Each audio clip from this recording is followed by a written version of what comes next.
Number 1. So let me start off with a little background info. I'm a 14-year-old Canadian male, and this happened to me around a year ago. The story is nothing but the truth. Me and my grandparents are extremely close, and have been my entire life. So my grandfather is an outdoorsy, get off your phone kind of guy, and he pitched the idea of going camping in early August 2017. I was kind of excited because I don't get outside as often as I should, and I figured it'd be good quality time to spend with him. That being said, we weren't going true camping. He wanted to go in the woods. I told him about a nearby campground we could go to. He was still thrilled, so we embarked on our weekend journey. Let me paint you a picture. Our campsite was a dead end, aside from the one next to ours. It was right near the lake. It was beautiful, but to our dismay, we had people right beside us.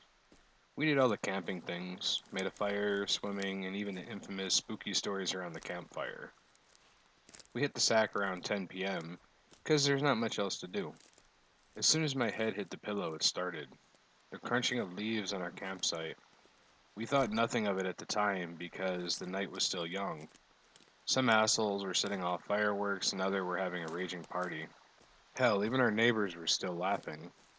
I fell asleep for a while. 11 p.m. is when it started to get weird. The party was still on, but our neighbors shut up, so the crunching of leaves didn't make sense. It was consistent, so my guess is the noise was footsteps. No one needed to be on our campsite, so falling asleep was a slightly bigger challenge. My grandfather seemed to be having an even harder time as he seemed to be on alert mode. Yes, I know we're both paranoid, but I feel that paranoia keeps us safe. I wake up and check my watch. Midnight. It's starting to rain. The water is splashing against the rocks, and the thunder in the distance is quiet enough to sleep with. Even over the sound of rain pattering against our tarp, I still hear the footsteps. The unsettling nature of the situation starts to eat away at me. I wasn't scared, just creeped out. Sleep overcame me, but it didn't come easy. My grandfather finally slept too. A crack of thunder woke me again. Full blown thunderstorm now. I felt relieved as I thought the footsteps stopped, until I heard the thump of wood. I don't know what the person did, but I heard two very loud knocks, followed by two large splashes. Fuck this, was my only thought as the footsteps continued around our campsite. I stayed still for 2 hours. 5 a.m. Daybreak was near, but my heart nearly exploded when I heard somebody fumbling with the tent zipper and the fabric. I see the outline of three fingers being dragged across the tent. My body shut down as they came closer and stopped when the fabric brushed against my head.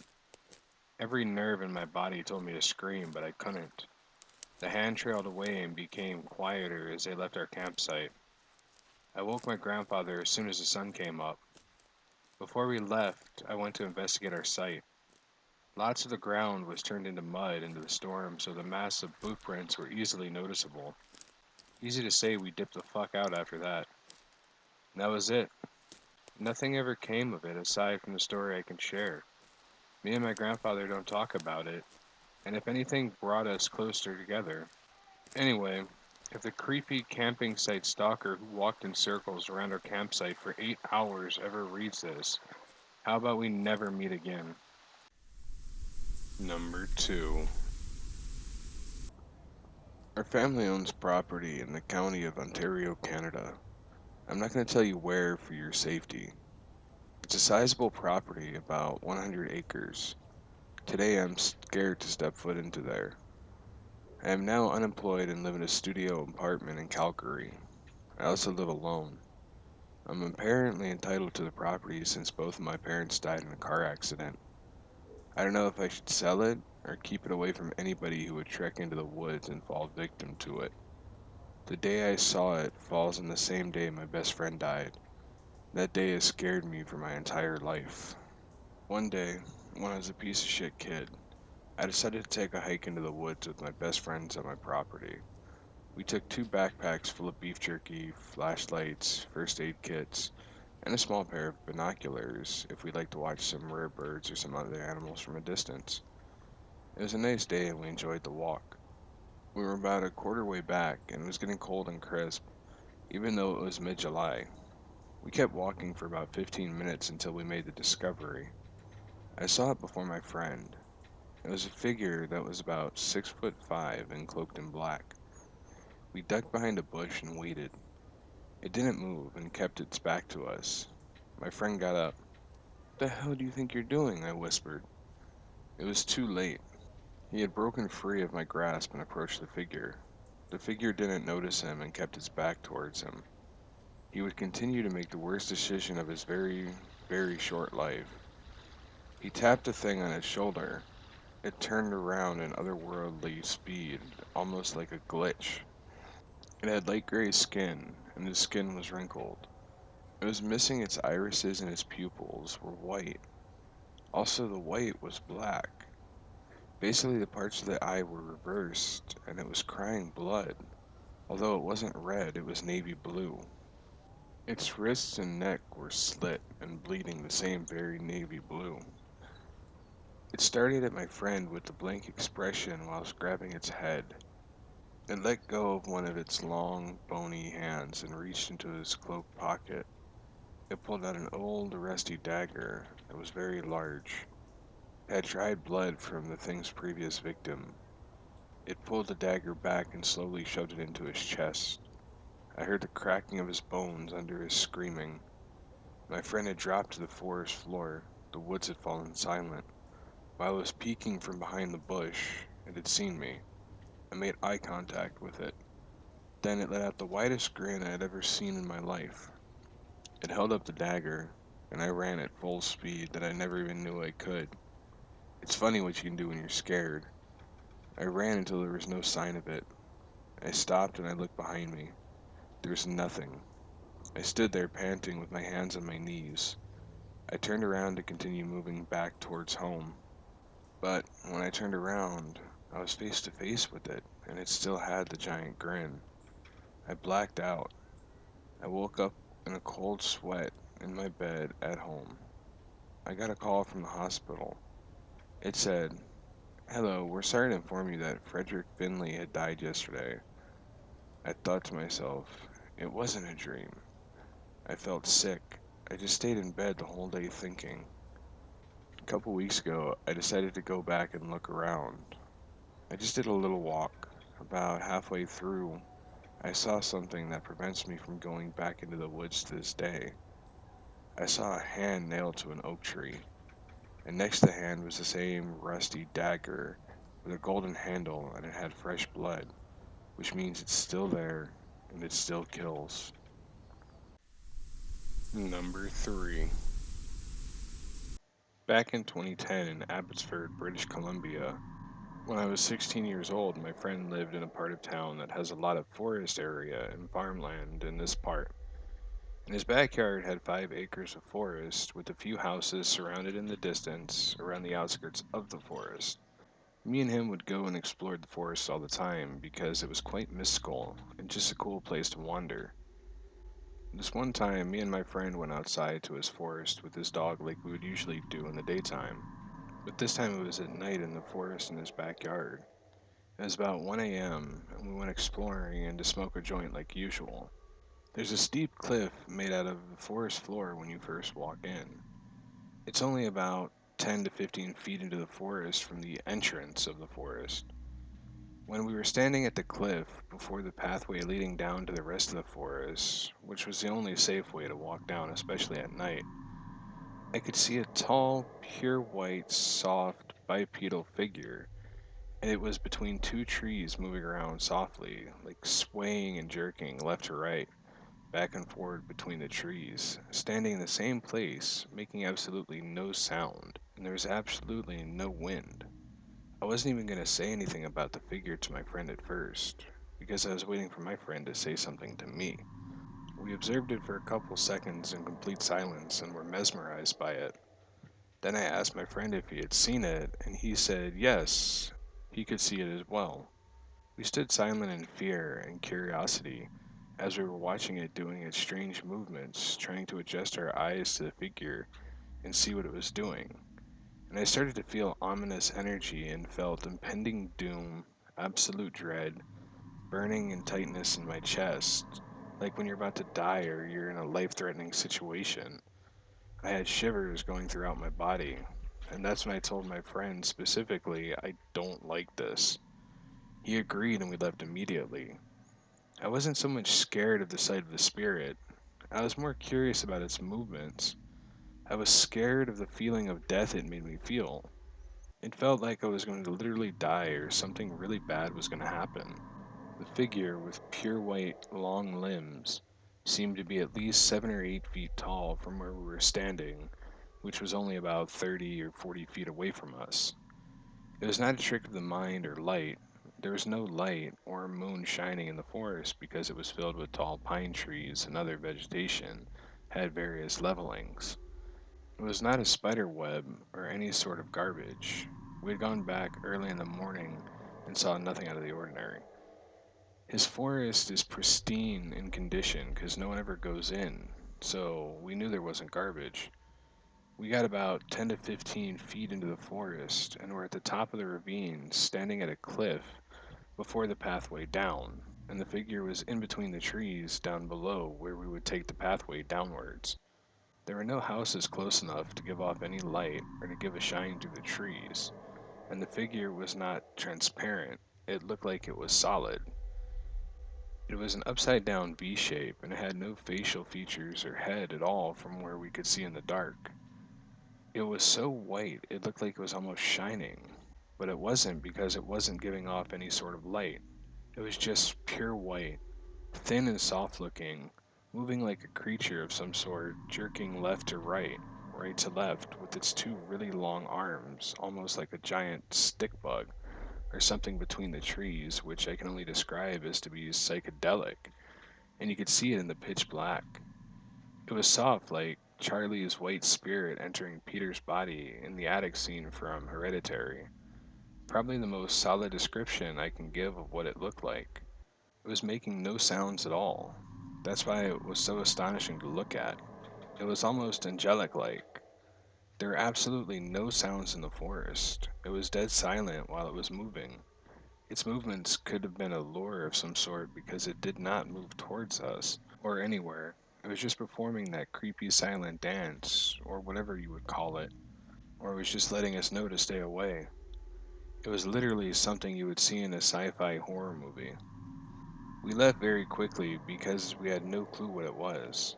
It scared us, and our intuition, my feeling of dread or death, told us it was dangerous.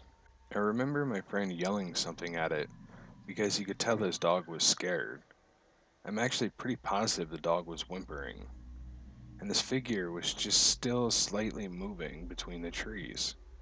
After my friend yelled at it because his dog was scared, we pretty much left right after that because it didn't respond back and it just kept doing the motion between the trees. We left quickly because we were terrified and didn't plan on waiting to even see what it was.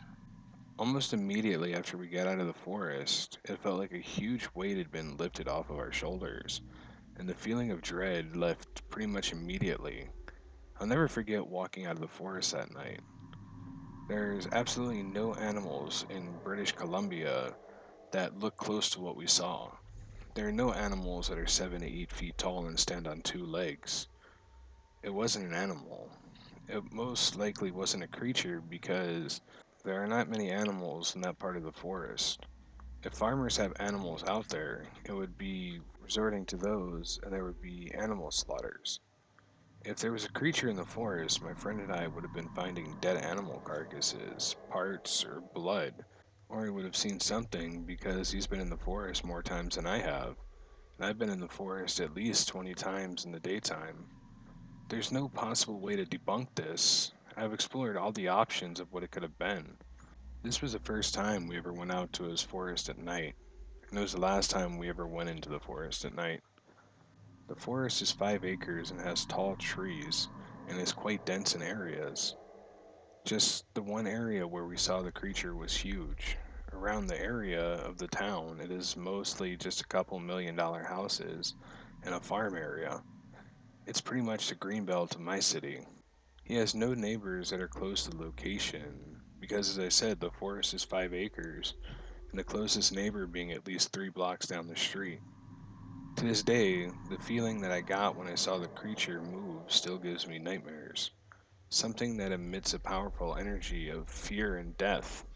The fact we went out of the forest at that time really late at night and happened to see that freaks me out as well, because it was clearly meant to be seen by us. If we went out later or sooner, we might not have seen it. Like I said, I didn't even have to point it out to my friend, because he automatically saw it at the same time I did. I think the feeling of dread could have quite possibly been a warning to keep us away, and that's why me and my friend left right away without hesitation. It's 9 years later, and I'm still terrified by that experience. I understand that a lot of people are scared by these types of things and they don't want to believe they exist, but would have had to have been there yourself to understand what it looked like and see the creepy movements. We've gone through the area at least 20 different times and never saw the figure. We went back the day after to the exact spot where we saw the creature and noticed nothing out of the ordinary. So, we know that it was some sort of being. It is something we shouldn't have been seeing or attempted to encounter. I could go into endless details about my encounter and the night that it happened, but the best description me and my friend can give is what follows: bipedal, tall, pure white, non transparent, just two pure white long limbs. I'm assuming it's nocturnal. It was so white it looked like it was almost giving off light because it wasn't shining or illuminating the trees around it. I'm pretty sure you could see the shadow of it moving back and forward in the trees. It had no facial features from what we could see, and it was swaying back and forward in a strange motion with no sound at all. There was no wind and it was dead silent, emanating the feeling of dread and impending doom. It lives in a 5-acre forest surrounded by farmland. I tried my best to squint my eyes and adjust them to the figure to better see it, or if maybe I can make out what the creature looked like, but it didn't help anything at all. I hope I never come across this again, because, like I said, 9 years later, and I'm still terrified. Number 4. For perspective, I'll tell you that I live out in the southern part of British Columbia. I live a good half hour away from the nearest town, and my home is completely surrounded by forest, with no distant neighbors. It is not uncommon for us to see and hear coyotes, wolves, bears, or cougars, so I have a large dog for our protection. However, the latest dog passed on, so our new protector is just a puppy. She's not very brave yet, and I don't think she could have helped in the situation if she had wanted to. It happened one summer after my graduation. I got a call from one of my neighbors asking if I could tend to her garden while her and her husband went on a fishing trip. I took the walk down the hill with my dog through the brush so she could lay out the details of the specific care plants would need. My family have known this woman since we moved into our home 20 years ago, and as children we would all go down to visit her, make her cards, and chat, and she would allow us to play in her swimming pool in the summer. I trust her completely and have house sat for her before, so it was no odd request for my sister and I to go and help out. The garden was new and absolutely beautiful. I have a garden of my own, but it was nothing compared to hers, which was gated in and was in pristine condition. The mosquitoes were horrid, so she made her instructions short, and I retreated back up the hill to inform my little sister of our assignment. The first day was terribly hot. My sister and I attempted to get up early to evade the heat and bloodsuckers, but in the end, they were all sitting in the shade waiting for us to arrive. It took an hour and a half to completely soak the entire garden, and by then we were sweating, bloody, itchy, and irritable from all of our newfound bite marks. We were supposed to water the garden every morning so the sun wouldn't dry up the water throughout the day. So I got up early to wake up my sister, who, after yesterday's entertainment, refused to go down with me, protesting that she wanted to sleep in and to leave her alone. Not wanting to be held responsible for the demise of my neighbor's veggies, I reluctantly trotted down the path to my neighbor's. Both my dogs were off on some squirrel infested adventures, so the trek was made alone. Only a few birds that morning until I made it down further, and the closer I got, the quieter it became. My attention, however, was on the sun, and I wanted to finish my task as soon as possible. When I was almost done, I took a stretch and went to turn off the hose, wiping the sweat from my forehead. Across the field from the garden, I thought I heard a person, So I stood still to listen. What I heard was my sister calling my name in a shrill voice. My sister and I would often call each other in strange, exaggerated screeches and voices in just that particular way. I knew for a fact my sister was far too lazy to hike the whole way down and sneak through the brush across the field just to yell at me. I listened again, but I heard nothing. Finishing up, I assumed I had just misheard, believing it to have been a bird or something, though the odd happening stuck in my mind. Later on, I referred to the account to my sister, who laughed and joked with me that it must have been the creature her friend told her about. The creature she was referring to was called a wendigo or a skinwalker. I honestly don't know the difference between the two, or if they're the same thing. I don't know what these creatures are, or if they really exist, but if they do, they're supposed to live in this kind of area.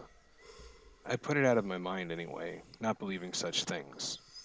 The next day, I was with my sister tending to the garden, and my dog came down to see us. I was shocked to see her paw was covered in blood, thinking she had cut herself on a piece of sheet metal. I ran with her back up to the house to see if I could clean and fix it. My sister didn't want to come up with me, so she stayed in the garden to finish watering her part. It turned out the blood on my dog's paw wasn't hers. She had simply caught an unfortunate pack of rats, whom she had delightedly torn to pieces. When I came back down, my sister wasn't in the garden. Confused, I began to walk my neighbor's house when she came outside to meet me.